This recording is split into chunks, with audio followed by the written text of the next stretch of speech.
Hi everyone, मेरे channel IGNOU learner में आप सभी का स्वागत है। दोस्तों, मैं फिर से आप सभी के सामने इस वीडियो के माध्यम से बीपीएससी 133 का सबसे महत्वपूर्ण प्रश्न को लेकर आया हूं। आप सभी से रिक्वेस्ट है कि आप इस वीडियो के अंत तक बने रहें, जिससे कि आपको इस प्रश्न का आंसर अच्छे तरीके से याद हो सके। ठीक है, तो प्रश्न एग्जाम में आता है कि संगठनात्मक शासन व्यवस्था क्या है और संगठनात्मक शासन व्यवस्था की विशेषता क्या है। ठीक है, इनके बारे में हर बार परीक्षाओं में पूछा जाता है।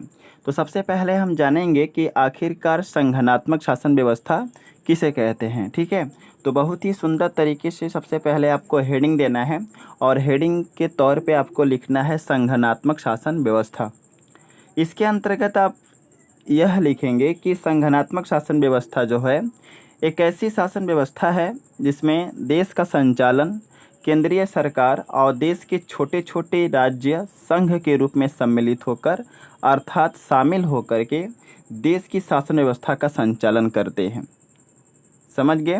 संगठनात्मक शासन प्रणाली या संगठनात्मक शासन व्यवस्था क्या है? यह एक तरह का ऐसी शासन प्रणाली है, एक तरह का ऐसी शासन व्यवस्था है जिसमें देश का संचालन जो है केंद्रीय सरकार और देश के छोटे छोटे जो राज्य होते हैं संघ के रूप में सम्मिलित होते हैं और सम्मिलित होकर के जो है देश की शासन व्यवस्था का संचालन करते हैं।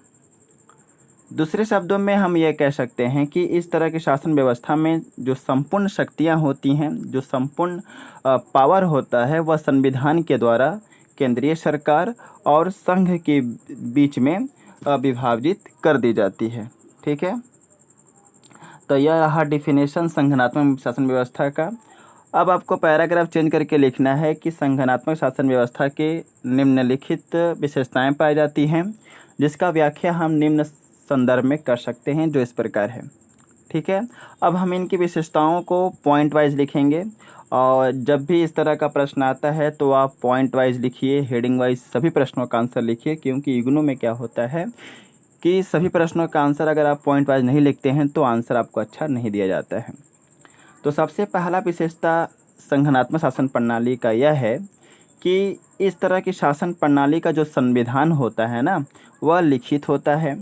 उदाहरण के तौर पे हम यह देखते हैं कि भारतवर्ष में संगठनात्मक शासन व्यवस्था पाई जाती है और भारतवर्ष का जो संविधान होता है लिखित होता है और कठोर होता है।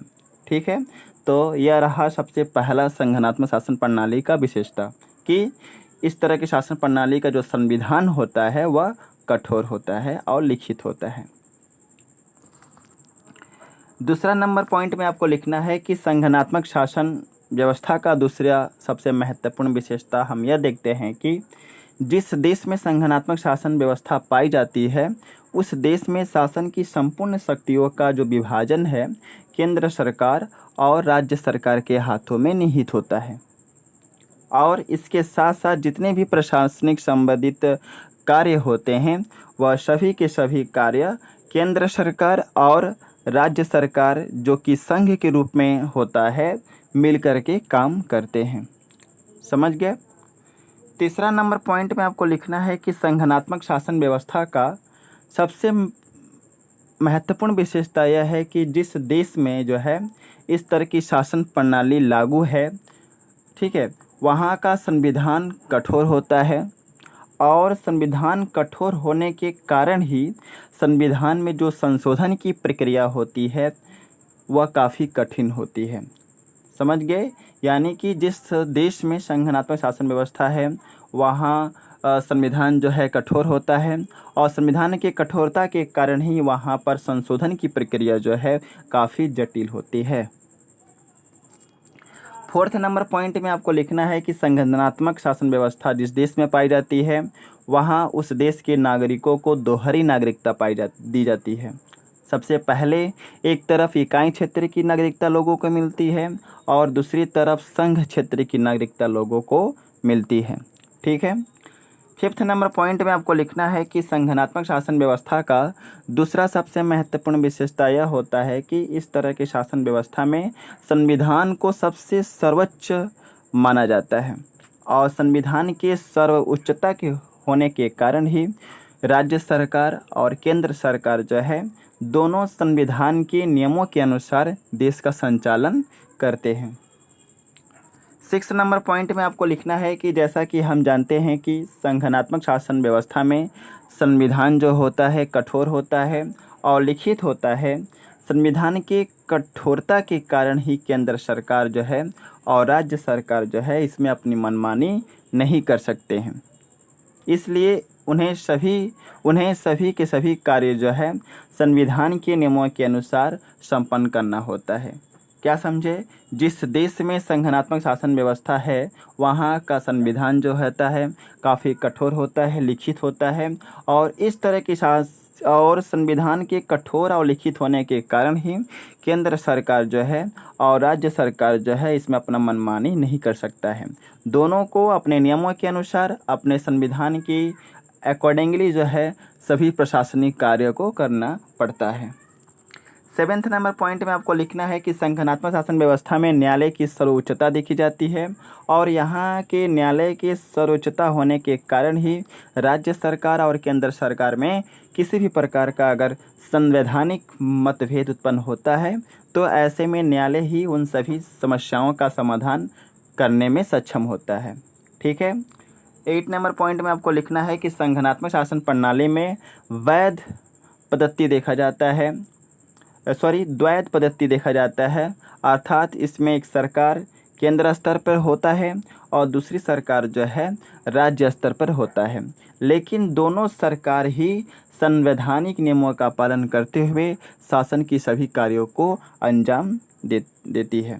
ठीक है। तो यह रहा संविधान के जो हैं संगठनात्मक शासन व्यवस्था क्या है और संगठनात्मक शासन व्यवस्था की विशेषताएं। मैं फिर से आप सभी को यहाँ पे बता दूं कि यहाँ पर मैंने जिस तरह से अपने लैंग्वेज में जो है बताया है कि संगठनात्मक शासन व्यवस्था क्या है और संगठनात्मक शासन व्यवस्था की क्या क्या विशेषताएं हैं, वैसे ही एग्ज़ाम हॉल में जब भी आपको आंसर शीट मिले तो उस आंसर शीट में अपने ईजी लैंग्वेज में ही लिखना है। ठीक है। क्योंकि अगर इस तरह से लिखते हैं तो एग्जामिनर को लगता है कि यह बंदा जो है सही मायने में जो है पढ़ा है और पढ़ करके जो है समझ करके लिखा है। क्योंकि आपके किताब में जो लैंग्वेज होता है काफ़ी जटिल होता है, तो उस तरह का अगर कॉपी पेस्ट करेंगे तो ऐसे में एग्जामिनर को लगेगा कि ये केवल रट के आया है। ठीक है। तो मैं बहुत ही इजी लैंग्वेज में आपको बता देता हूँ ताकि आपको एग्ज़ाम के दौरान किसी भी तरह का समस्याओं का सामना ना करना पड़े। और एक तरह का एडवाइस यहाँ पे देना चाहूँगा कि जितने भी स्टूडेंट अभी तक टेलीग्राम चैनल से नहीं जुड़े हैं तो सबसे पहले टेलीग्राम चैनल से जुड़ जाइए, क्योंकि वीडियो के डिस्क्रिप्शन में टेलीग्राम चैनल का लिंक है। जैसे ही टेलीग्राम चैनल उस टेलीग्राम लिंक पर क्लिक कीजिएगा आप टेलीग्राम चैनल से जुड़ जाएंगे और इसके रिगार्डिंग बहुत सारा वीडियो जो है चैनल पर अपलोडेड है और प्लेलिस्ट भी बनाया गया है जिससे कि आपको वीडियो सभी एक ही जगह पे प्राप्त हो सके। So best of luck for all of you for your exam and thanks for watching my video. जय हिंद, वंदे मातरम।